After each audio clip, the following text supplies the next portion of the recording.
we end up winning the vote of people 45 years of age or younger. And that is important because it tells me that the ideas that we are fighting for are the ideas of the future of America and the future of the Democratic Party.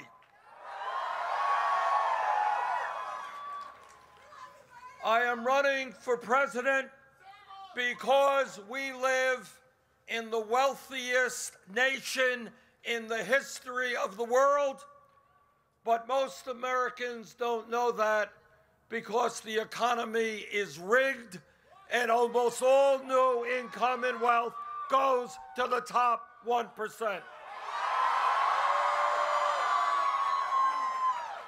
The issue of wealth and income inequality is the great moral issue of our time. It is the great economic issue of our time. It is the great political issue of our time, and together we will address that issue.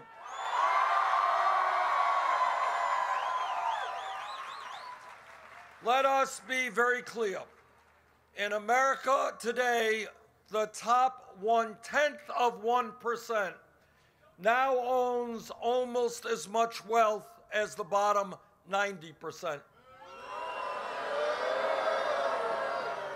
The top 20 people in this country in wealth now own more wealth than the bottom 150 million Americans, half of our population. We've got one family, the Walton family of Walmart. Wow. They are worth $149 billion more wealth than the bottom 40% of the American people. And when you talk about a rigged economy, that is exactly what Walmart and the Walton family are all about. They pay their workers wages that are so low that the American taxpayer has to pay for the food stamps and the Medicaid that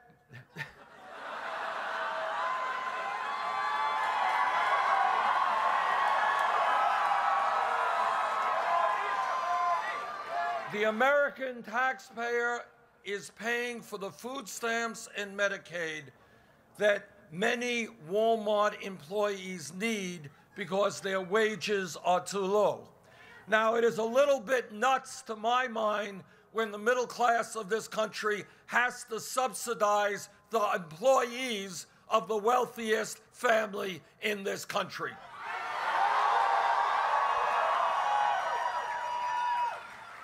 But it is not just wealth.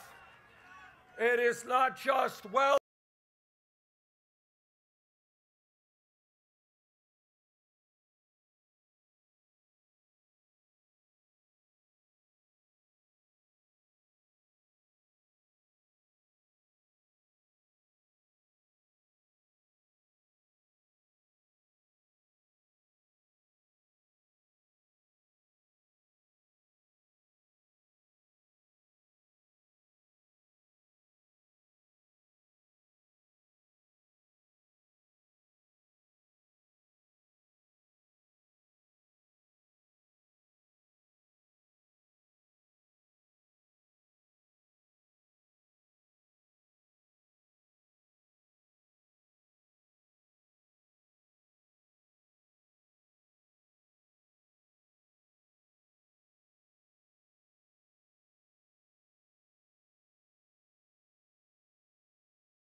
and recklessness and illegal behavior brought this country into the worst economic decline since the Great Depression, Congress, against my vote, bailed them out. Well, in my view, now is the time for Wall Street to help the middle class of this country.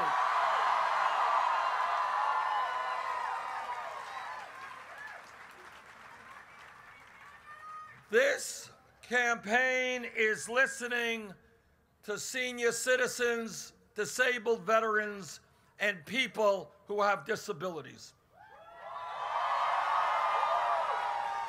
A great nation is not judged by the number of millionaires or nuclear weapons it has.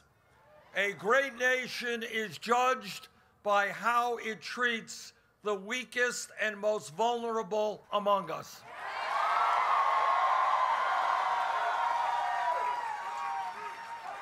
Today in Kentucky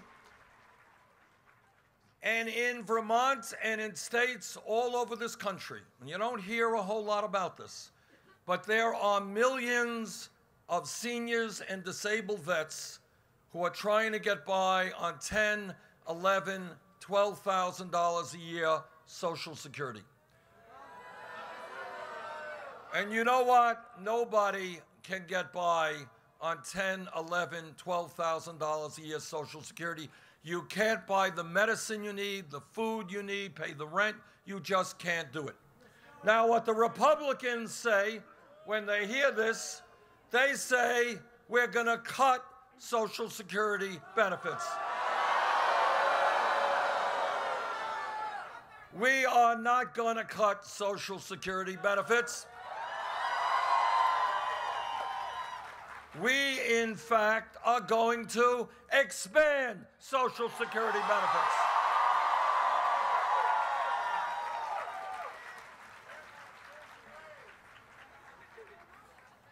Let me, for a moment, talk about some of the differences that exist between Secretary Clinton and myself. And one of the differences is very important because it deals with how you raise the money you need for your campaign. Now, the truth is that in the year 2016, it cost hundreds of millions of dollars, unfortunately, to run for president of the United States. And when we began this process, we had to make a very simple decision. Do we do what every other campaign for president is doing and establish a super PAC?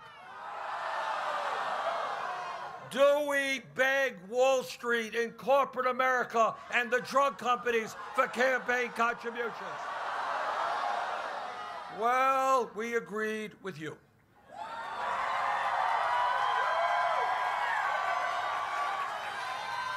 And we concluded that we don't represent the billionaire class, we don't represent Wall Street, we don't represent corporate America. We don't want their money. And we're going to raise our campaign funds in a different way. And then I never would have believed, to be very honest with you, that this could have happened. But in the last year, we have received over 7.3 million individual contributions.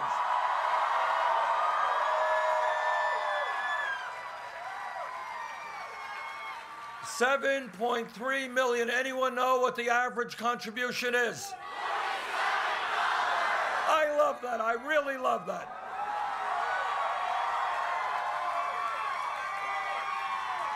What is revolutionary about that is we have shown the world that we can run a winning national campaign without being dependent on powerful and wealthy special interests.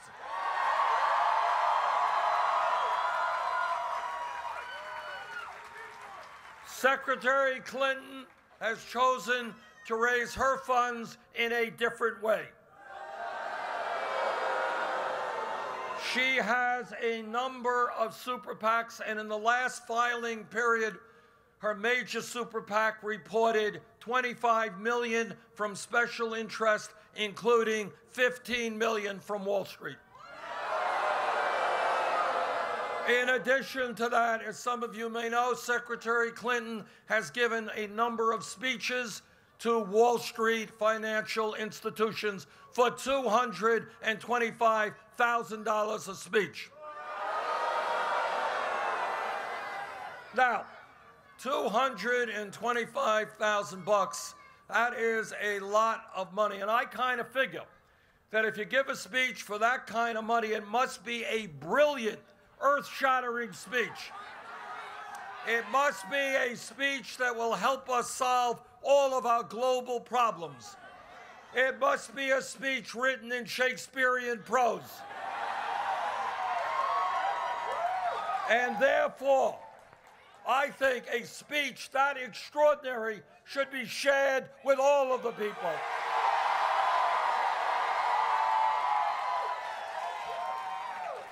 Secretary Clinton has said, well, she will release the transcripts when other people do the same. So let me make, here in Louisville tonight, let me make a special announcement. And that announcement is, I am prepared to release the transcripts of all of the speeches I have given on Wall Street.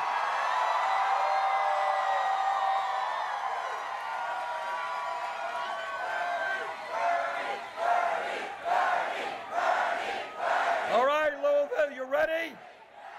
Here it is. Shh, you got it. All right, did you get all of the transcripts? You got them, okay. No speeches, not for $2.25, not for $2, no speeches behind closed doors to Wall Street at all. But you know, I got my cell phone on, and I'm waiting for that call from Wall Street inviting me to give them a speech. And I'm going to make it easy for Wall Street. I don't want $225,000. I don't want $25. I don't want anything. But I do want the opportunity to tell them face to face what their greed and illegal behavior has done to this country.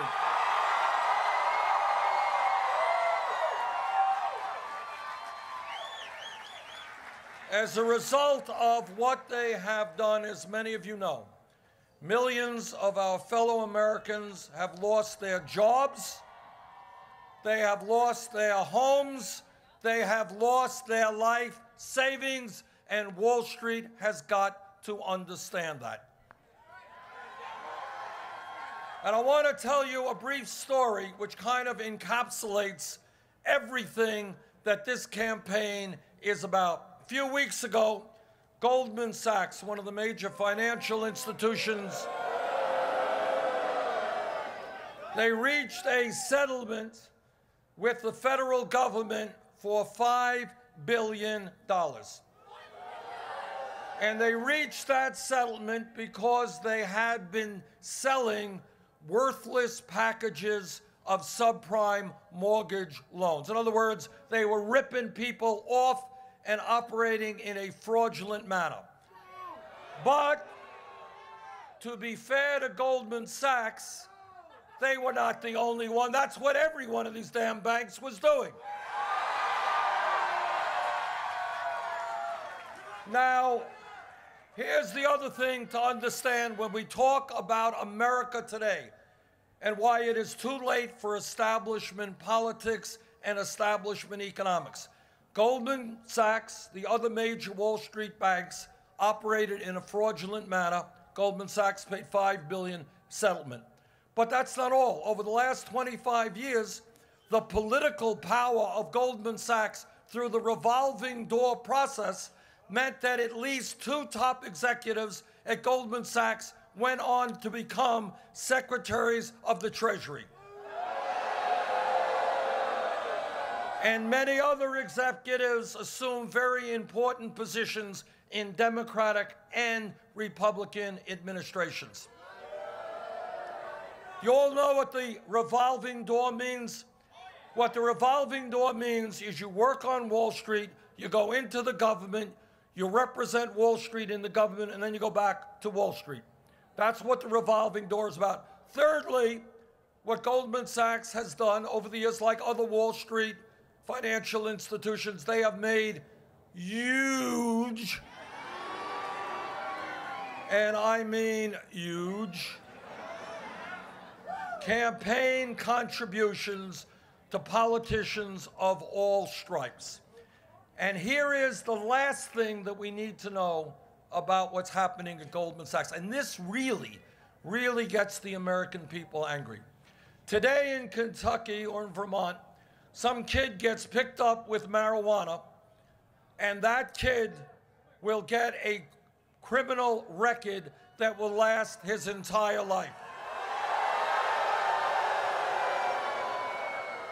All right, hang on there. We're going to deal with that one in a minute. But here is my point. If you're a kid with marijuana, you get a criminal record, last your entire life, which is no joke, because you go out and you try to get a job with a criminal record, may not be so easy. But if you are an executive on Wall Street, if you are the 1%, if you are part of the most powerful institution in America, you can commit illegal acts which wreck the lives of millions of people. And you know what happens to you? You get an increase in your compensation package. Well, you know what we're going to do together? We are going to bring justice back to the criminal justice system.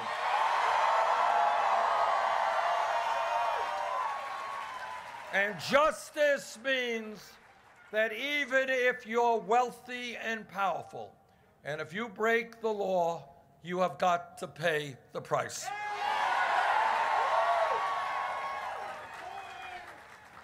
Let me talk about just a few other differences between Secretary Clinton and myself. All of you know that one of the very important things that a president of the United States does is deal with foreign policy and military policy.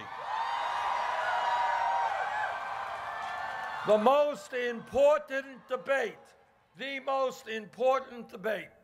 that we have had as a country in the modern history of the United States has been over the war in Iraq. I listened in 2002 very closely to what President Bush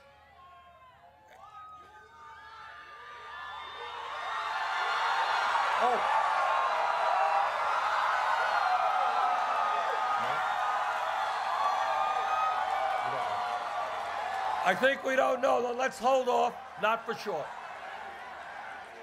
All right, but back to 2002. And here is the issue. All of us know that there are no more important issues than the issues of war and peace. And I know that as a congressman and a senator. Because when you vote for a war, you know that some of the young people in your state who you send off at deployments, and you say, God bless you, best of luck, you know that some of those young men and women will not come home. And I listened very carefully to what Bush and Cheney and all the rest were saying about Iraq. And not only did I vote against that war, I helped lead the opposition to that war.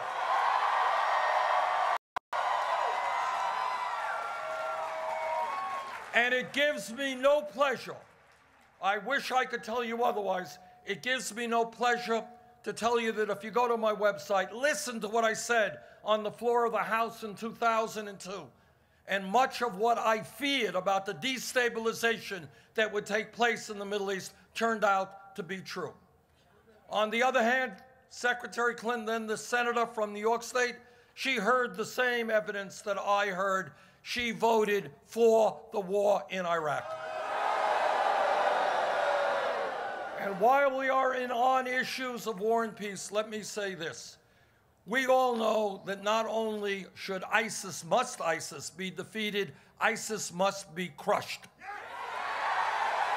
But we also know that this country and our brave men and women in the military should not be involved in perpetual warfare in the Middle East.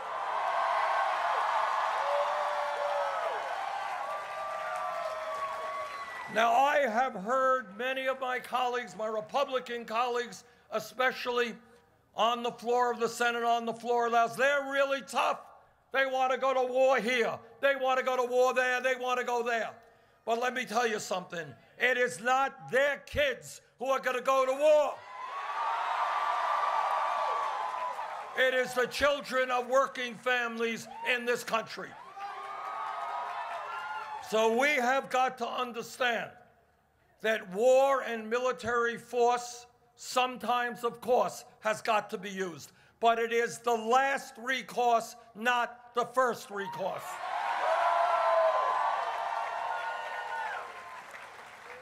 There is another area where Secretary Clinton and I disagree. She wants to raise the minimum wage, and that's good. She wants to raise it to $12 an hour. Not good enough. I am proud to have stood on the picket lines with fast food workers from McDonald's and Burger King. And they understand that in this country we need a $15 an hour minimum wage. And I will stand with those workers in that fight.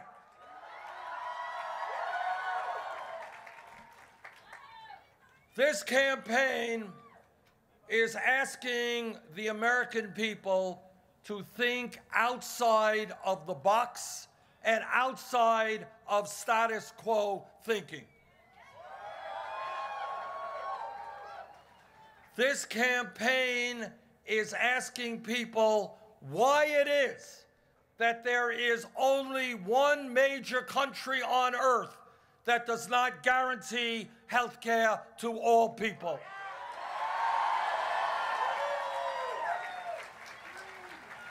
Now, I have been criticized for saying this, so let me say it again. And this is a big, big deal. In my view, health care is a right of all people, not a privilege.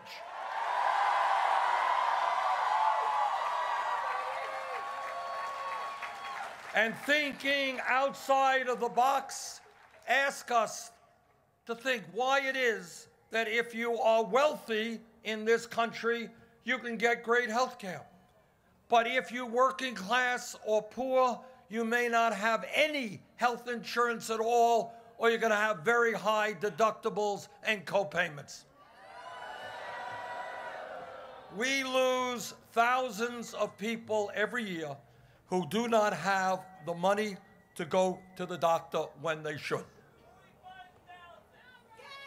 In my view, when we understand that 29 million Americans have no health insurance, even more are underinsured, and when we are getting ripped off every single day by the drug companies who charge us the highest prices in the world for medicine, when we end up paying far, far more per capita for health care than do the people of any other major country, now is the time for us to go forward and pass a Medicare for all single-payer program.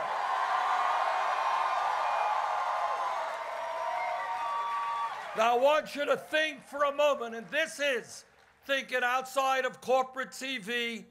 It's thinking outside of the status quo. Think what that means for America. It means that everybody in this country who gets sick goes to the doctor when they need to go.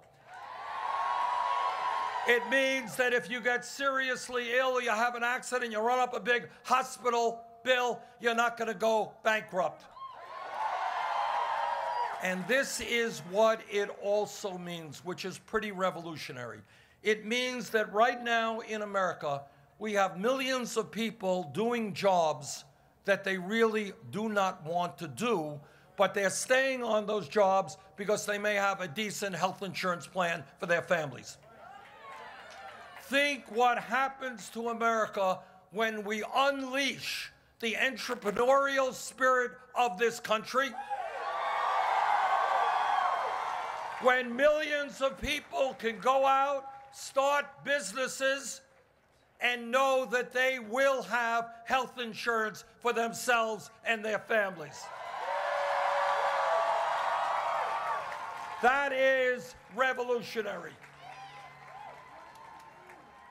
This campaign is listening to our brothers and sisters in the African American community.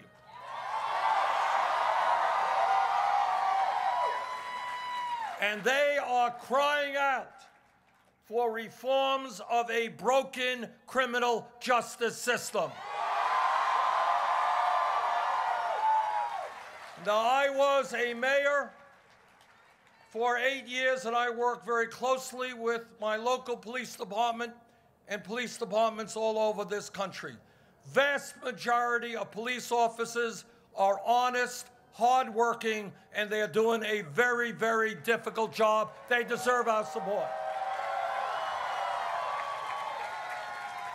But like any other public official, when a police officer breaks the law, that officer must be held accountable.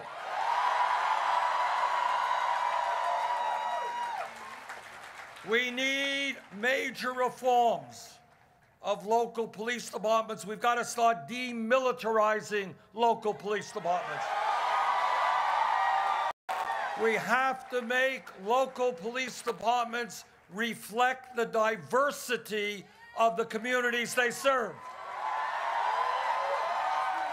We need, as a nation, to understand that lethal force, the killing of somebody, is the last response, not the first response. We need to end, and I've got legislation in to do this, private corporate ownership of prisons and detention centers.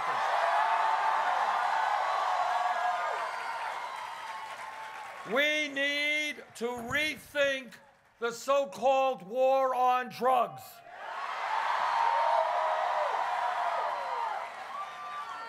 Over the last 30 years, millions of people have received criminal records because of possession of marijuana. Today, under the Federal Controlled Substance Act, marijuana is listed as a Schedule I drug next to heroin. I have introduced legislation and will implement as president getting marijuana out of the Federal Controlled Substance Act.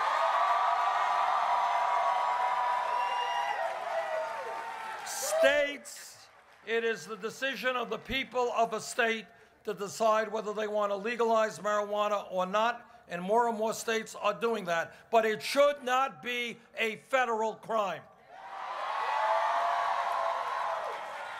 And when we talk about drugs in my state and all over this country, we are facing an enormous crisis with opiate addiction and with heroin addiction. Every day, people are dying from overdosing on those drugs. Now, in my view, if we are going to deal effectively with that crisis, what we have got to understand is substance abuse and addiction should be treated as a health issue, not a criminal issue.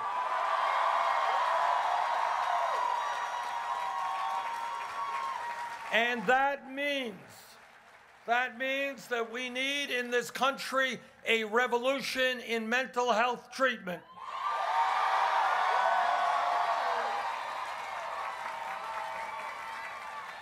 Right now, in virtually every part of this country, people who are suffering mental health crises, people who are suffering with addictions, people who are suicidal, people who may be homicidal, they cannot get the treatment they need when they need it. And that has got to change.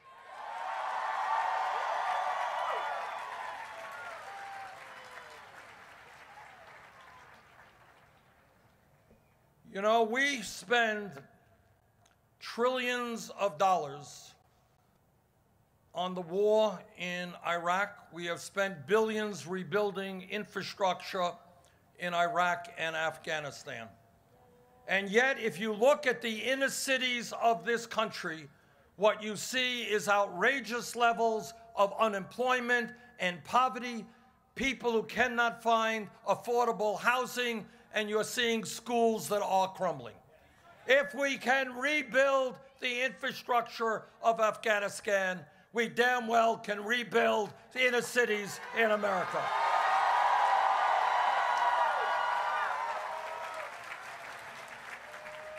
This campaign is listening to our brothers and sisters in the Latino community.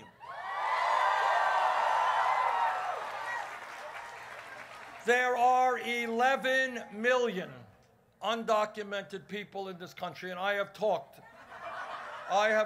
to many of them. All right, there's one right here. That's good. Come on.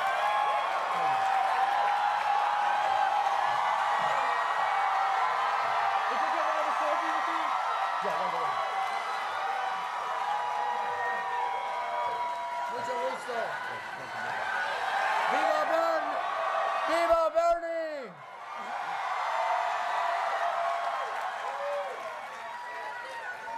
When you are undocumented and when you have no legal protection, that means that when you go to work, you can be exploited by your employer because you have no legal rights to protect yourself.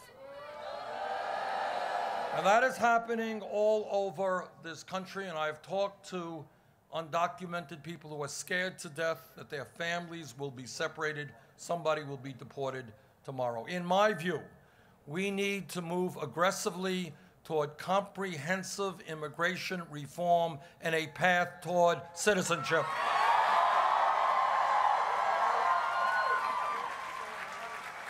And if Congress does not do its job in passing immigration reform, I will use the executive powers of the presidency to do all that I can.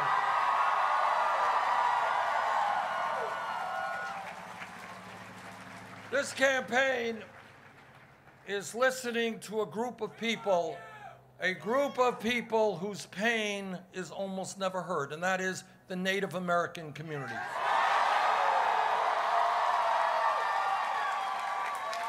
All of you know that from before this country became a country, when the settlers first came here, the Native American people were lied to, they were cheated, and treaties that they had signed were broken. And all of you also know that we owe a debt of gratitude to the Native American people that we can never repay.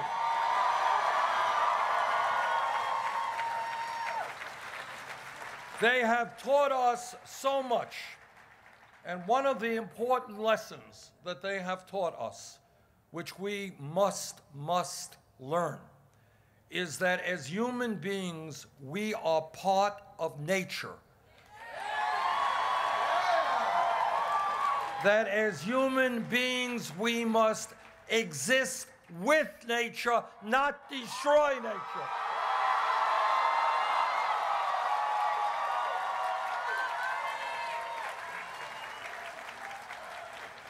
And that takes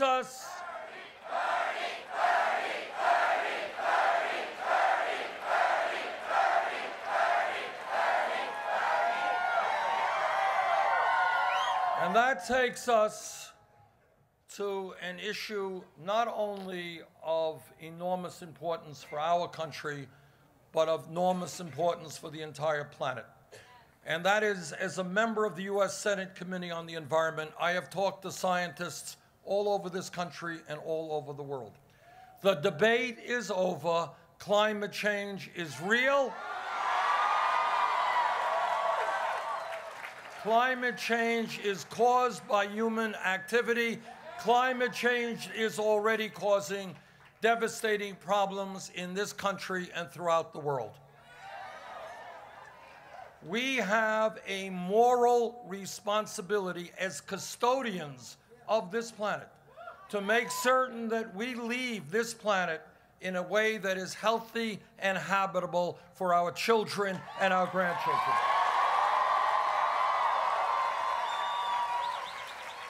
And that means that we must stand up to the fossil fuel industry and tell them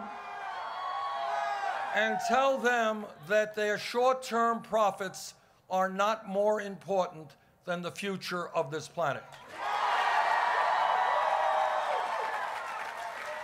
Now, I understand that as we transform our energy system away from fossil fuel to energy efficiency, to sustainable energies like wind, solar, geothermal, and other technologies, there will be economic dislocation. And there will be innocent people who want nothing more than to provide for their families, who will be hurt in that transition. And that is why in the legislation that I have offered in the Senate, the most comprehensive climate change legislation ever offered in the Senate, that we provide $41 billion to help workers who might be dislocated.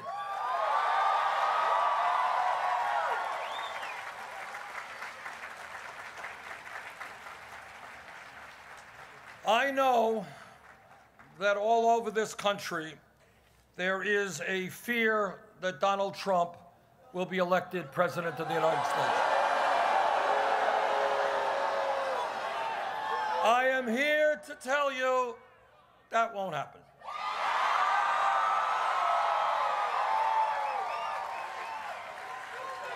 It won't happen.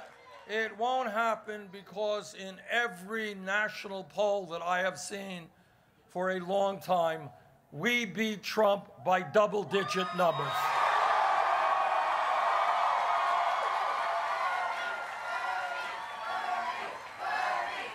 But it is not only the polls. Polls go up and polls go down. It is also the fact that the American people will not elect a candidate who insults every group that you can think of virtually every day. We are not going to elect a president who insults Mexicans and Latinos, who insults Muslims, who insults veterans, who insults women, who insults African Americans. The American people understand that our strength is in our diversity.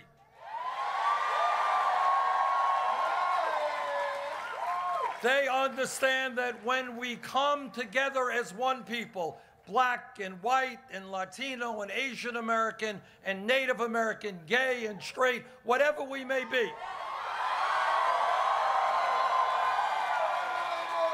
we are stronger. And the American people understand that coming together always trumps dividing us up.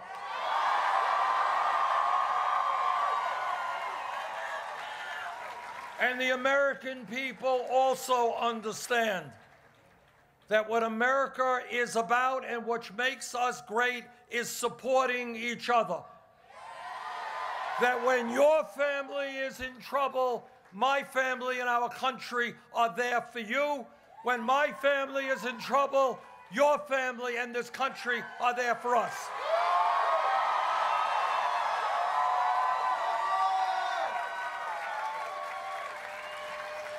And the American people understand that supporting each other always trumps selfishness.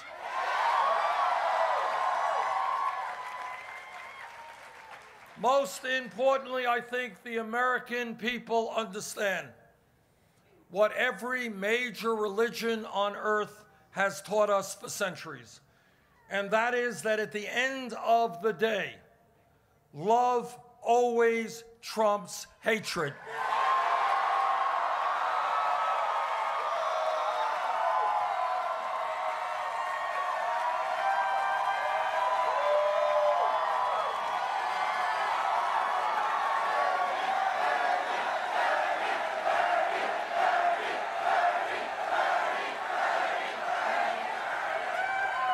History has taught us one very profound lesson, and that is real change never takes place from the top on down. It always takes place from the bottom on up.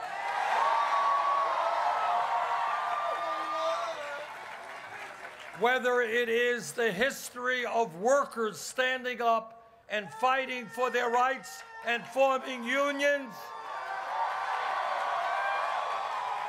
whether it is the civil rights movement where millions of people came together and said that we will end racism and bigotry in this country,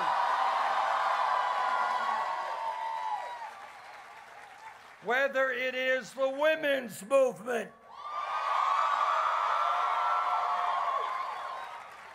people forget that less than 100 years ago, women in America did not have the right to vote, did not have the right to get the education or the jobs they wanted. But women came together, and some of them went to jail. Some of them went to jail. Some of them died in the struggle. But they and their male allies said that in America, women will not be second-class citizens.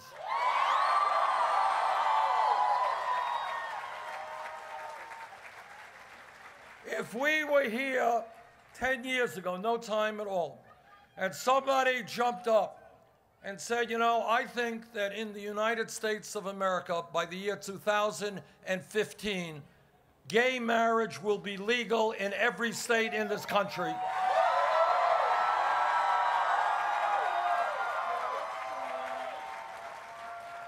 Most people would not have believed that that would be possible. But what happened is over the decades, the gay community and their straight allies stood up, fought back, and said that in America, people should have the right to love whoever they wanted.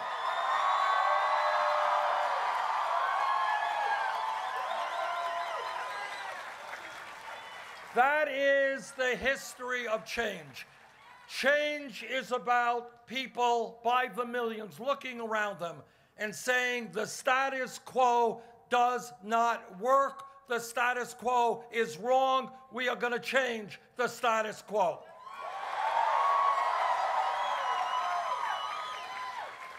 And today, all over our country, coast to coast, people are looking and they're saying, you know what? This grotesque level of income and wealth inequality is wrong. It is wrong that the middle class for 40 years has been in decline. It is wrong that people have to work 2 or 3 jobs to survive. It is wrong that young people are leaving school $50,000 in debt. It is wrong that women are making 79 cents on the dollar compared to men. It is wrong that we are the only major country on earth that does not guarantee paid family and medical leave, or that all of our people do not have health care as a right. And when people begin to look at those issues, they begin to challenge establishment thinking. And when people begin to look at these issues, they say, you know what? This is the United States of America. We can do better.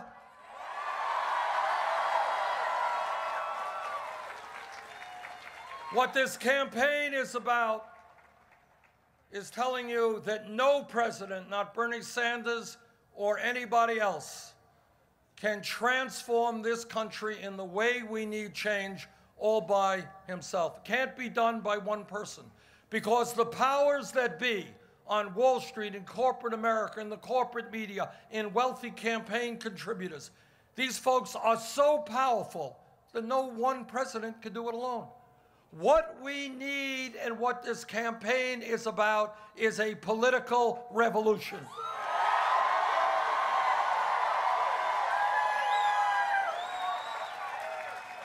And what that revolution means is that millions of people today are beginning to stand up and fight back and demand a government which represents all of us, not just a handful of billionaires.